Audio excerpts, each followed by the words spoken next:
వైకాపా సర్కార్ వేధింపులకు భయపడి వెనక్కి వెళ్లిపోయిన పారిశ్రామికవేత్తలు ఇప్పుడు ముఖ్యమంత్రి చంద్రబాబుపై నమ్మకంతో తిరిగి పరిశ్రమల స్థాపనకు ముందుకొస్తున్నారని పరిశ్రమల శాఖ మంత్రి టీజీ భరత్ అన్నారు. కర్నూలు ఆర్టీసీ డిపోలో నూతన బస్సులను ఎంపీ బస్తీపాడు నాగరాజ్తో కలిసి మంత్రి భరత్ ప్రారంభించారు.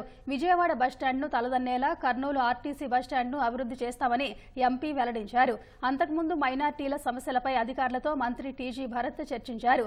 కర్నూలు నగరపాలక సంస్థ అధికారులతోనూ సమావేశమయ్యారు. డ్రైనేజీ, తాగునీటి సమస్యలను అడిగి తెలుసుకున్నారు. సీజనల్ వ్యాధులపై అప్రమత్తంగా ఉండి ముందస్తు చర్యలు చేపట్టాలని అధికారులకు సూచించారు. చంద్రబాబు గారు అంటే ఒక నమ్మకం, అందుకనే ఆ నమ్మకంతో ఎన్నో ఎస్పెషలీ ఇండస్ట్రీస్ నేను చూస్తున్నా. అశోక్ లీలాండ్ వాళ్ళు 5 years బ్యాక్ వెళ్ళిపోయినారు. చంద్రబాబు గారు వచ్చిన వెంటనే ఇప్పుడు ఇమీడియట్గా రిటర్న్ వస్తామని చెప్పడం జరిగింది. వాళ్ళు కూడా ఇక్కడ దాదాపు 10 ఎకరాల పైన డెవలప్మెంట్ చేసేదానికి అవకాశం ఉంది సార్. మంచిగా డెవలప్ చేసి ప్రజలకు ఉపయోగపడేలాగా నేను ఎంపీ గారు మాట్లాడుకొని ఇక్కడ ఏ రకంగా అయితే బాగుంటుంది, at the same time income కూడా జనరేట్ అవుతుంది ఆర్టీసీకి.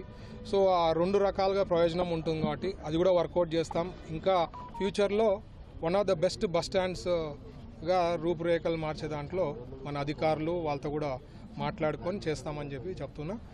ప్రజాసేవకు ప్రజల యొక్క రక్షణ ముఖ్యం అని చెప్పేసి వాళ్ళ గమ్యాలకు చేర్చడానికి చాలా ఇంపార్టెంట్ అని చెప్పేసి బస్సుల్లో కూడా పారదర్శకత తీసుకొస్తున్నారు. ఈ డిపో కూడా మన కర్నూలు డిపో వాస్తవంగా రాయలసీమలో బ్రహ్మాండంగా మనకి ఇదివరకే తెలుసు మన డిపో ఎంతో బలమైందని చెప్పేసి. కానీ ఈ డిపోలో చాలా లోటుపాట్లు ఉన్నాయని చెప్పేసి మనకి అది మేము చూస్తే కనబడుతుంది. డిపోని మరో విజయవాడతో తలదన్నేలా తయారు చేస్తామని చెప్పేసి మంత్రి గారు ఇక్కడ ఉన్నారు. కర్నూలు నుంచి ఎంపీగా మేము ఇద్దరం ఏది కార్యాచరణ రూపొందించి దానికి ఒక అజెండా తయారు చేసి డిపోని బ్రహ్మాండంగా డెవలప్ చేస్తామని చెప్పి తెలియజేస్తూ సెలవు తీసుకుంటాం.